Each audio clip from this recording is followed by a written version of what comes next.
Hello everybody and welcome back to a brand new video. We just hit 38.7k subscribers. Let's get to 39k and then 40k by the end of the month. Please like this video down below and subscribe to my channel. And we have election results to analyze today. All the results are not final, but we do have results out of Pennsylvania, Iowa, Montana, and New Mexico that personally I would like to take a look at and see how Donald Trump is holding up against Joe Biden. Now, I will have a disclaimer that not all of the results are in. There are some mail-in ballots that are left out, and these ballots are probably going to go in the Democrats' favor, so we really don't know what the total end result is going to be. However, Donald Trump so far is in very good shape in this primary, because if you go back to 2016, you can see here that Donald Trump got 900,000 votes in a very contested primary. This time around, Donald Trump is probably going to outdo his 2016 total. And on top of that, probably there's a good chance that Joe Biden doesn't even get Hillary Clinton's vote total when she won the primary. So clearly you have depressed turnout, partially because it's not contested. Again, Bernie Sanders dropped out. And yes, you had Tulsi Gabbard. I think it's their best showing, was one of the three people on the ballot. Probably a lot of those 4% are just people flipping off the DNC because they're registered Democrats and it's a closed primary. So those 30,000 voters, a lot of them are going to end up going to Donald Trump at the end of the day. So we look at this and we look at this, and Donald Trump had a great showing so far in Pennsylvania. Again, not only did he get 95% of his party to be on board with him, he also did fairly well turning out voters compared to Joe Biden. For example, right now, Donald Trump already has 826,000 votes. The Democrats combined, he's roughly going in line with what the Democrats combined have, and the Republican primary turnout so far, could change, is greater than the Democrat primary turnout, which was not the same thing back in 2016. So it shows where the enthusiasm is. It's not entirely with the Democrats, it's more with the Republicans, and this is on top of the fact that you had so many errors. You had Allegheny County run out of Republican ballots. That's actually how enthused Republicans were in certain parts of the state. So when the results are finalized, I will do some maps on the subject, because we clearly have a lot of precincts that have not yet to report on either side. I think definitely one of them is in a lot of votes out of Delco, at least for the Republican side as well as the Democrat side. So Democrats probably are going to get a boost, but Donald Trump had a fairly good showing nonetheless in the state of Pennsylvania, and it's looking like he is going to beat Biden, the so-called home state Biden. It's going to look like he's going to be able to end up beating Biden at the end of the day in the state of Pennsylvania, but we'll really have to see. Elsewhere in the state of Pennsylvania, you had a lot of congressional primaries down ballot, and it is sad that a lot of the America First right candidates, people like Teddy Daniels, were not actually able to win their elections, but it is what it is. Honestly, if I have one criticism of Trump that I've been consistent of, it's the endorsement game. Sometimes he'll hit a home run like Ron DeSantis back in 2016, but other times, not so much, and sometimes it can actually cause some candidates to have a downfall, but that's okay. It's a positive video today. I know my last video was a negative video. Some people unsubscribed the fact that I told them the truth about Trump dropping in the betting odds. Yeah, we don't need you guys anyways if that's what you're going to abandon the channel over. But that's beside the point. This is more of an uplifting video today because the results look a lot better for Trump, and the economy's doing fairly well in terms of the stock market, and the unemployment numbers are slowly starting to drop. So hopefully if you can get the economy back in a decent amount of swing before the election, Donald Trump could be in for a big victory still. But we'll have to see. These things go up and down. It's politics. Again, we're still, today, I believe we're 5 months away from Election Day today. So we clearly have a lot of time left. But we have to talk about Iowa. We have to talk about the Iowa's 4th Congressional District primary.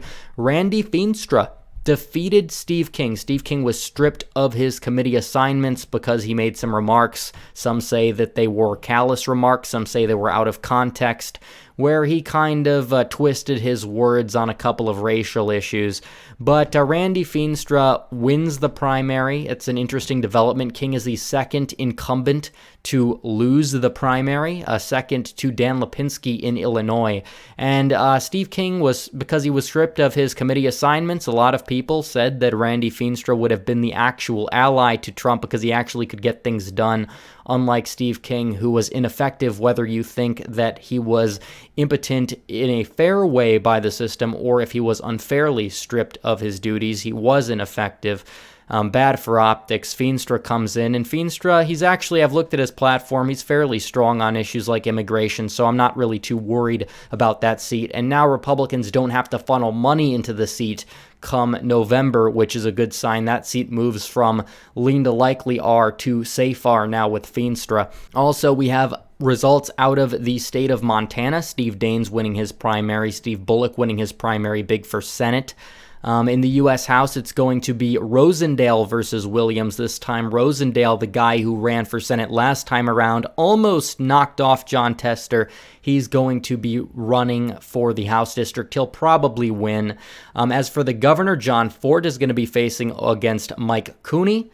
Mike Cooney won a decisive primary over Whitney Williams, who is fairly far left and not really able to win the state. However, Cooney is going to be the guy that's going to go up against him at the end, so it's going to be interesting to see how that plays out. Personally, I think that election is going to go probably in the Republican column. If you look at the Republican primary, again, John Ford got more votes than almost Cooney and Williams combined, not necessarily, but the Republicans were really energized in Montana, and we can see this. Donald Trump getting 199,000 votes, and we can compare this to Montana back in 2016, where Trump got more votes in the primary than what Hillary Clinton and Gary Johnson combined for in the general. It's looking like the data here, maybe a little bit less than that, but he got roughly around 20 to 25,000 more votes than Hillary Clinton got in the general election. So all the people saying Montana's competitive, I don't think so.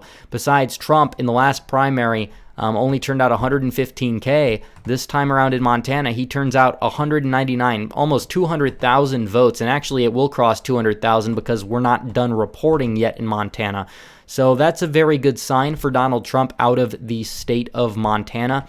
Democrats, on the other hand, turned out, if we can go to the Montana results for the Democrats, Biden and Bernie combined for 132,000 votes. So Trump has a big edge on Montana. You could look at Indiana. You're going to see a very similar theme here. Again, Biden turned out around the Democrats combined for 410,000 votes in Indiana. Donald Trump gets getting close to 500,000 as we still have 10% left to report. 53 precincts in Boone County that have not come in yet, and a lot in Fort Wayne that is going to help Donald Trump significantly to help him cross over potentially to 500,000 votes. We also have to take a good look at New Mexico. We have some primaries there. Yvette Harrell is going to be vying for her old seat. She has won the primary in the 2nd congressional district there. Biden in New Mexico turned out 159,000 voters. The Democrats combined for 216. Trump turned out roughly 138,000 votes as the votes are still pouring in here. Wasn't necessarily on par with Biden. I don't know if the state's going to be super competitive. I know it will probably be within 10, but the primary really didn't indicate a big shift in the Republican column. Although the state could still be contested come November, it's definitely something that we're going to have to watch if we can compare this to 2016 in the state of New Mexico. If I could pull this up right here, Donald Trump turned out 130,000 votes last time around. The Republicans combined for 104,000 votes, so you still see a big enthusiasm boost for Donald Trump. And in the primary for the Democrat side back in 2016, you can clearly see that they turned out 216,000. The Democrats this time around also turned out actually roughly right around that number. So clearly you see a turnout boost on both sides. It's not necessarily indicating that it's going to be a big help to Trump come November, but Trump is actually breaking a lot of his old records when it comes to the primaries in 2020, as Donald Trump has won 15 million votes so far. I don't know if they've even included Pennsylvania. We still got a couple key states like Georgia that I believe have not voted yet. So Donald Trump is killing it in the incumbent turnout. He's breaking all sorts of enthusiasm records right now. 15.3 million. He's going to probably get that close to maybe 16, 17 million or so. And that's with canceling primaries in the big states. Remember, back in 2016, Donald Trump just got 14 million votes. Back in 2012, Mitt Romney got 10 million. And Donald Trump has more votes already than any incumbent president in history, despite the fact that he really didn't have a contested primary. So that's very good news for Donald Trump in terms of the enthusiasm gap. He's nearly turning out voters at the rate that the Democrats are. And now we can kind of see a little bit more clearly where the enthusiasm is, because technically on the Democrat side, you do no longer have a contested race between Biden and Bernie.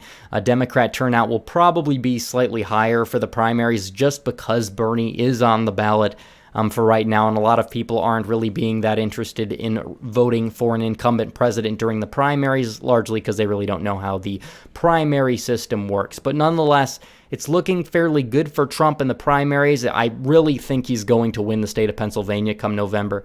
I really do believe he is going to win Pennsylvania.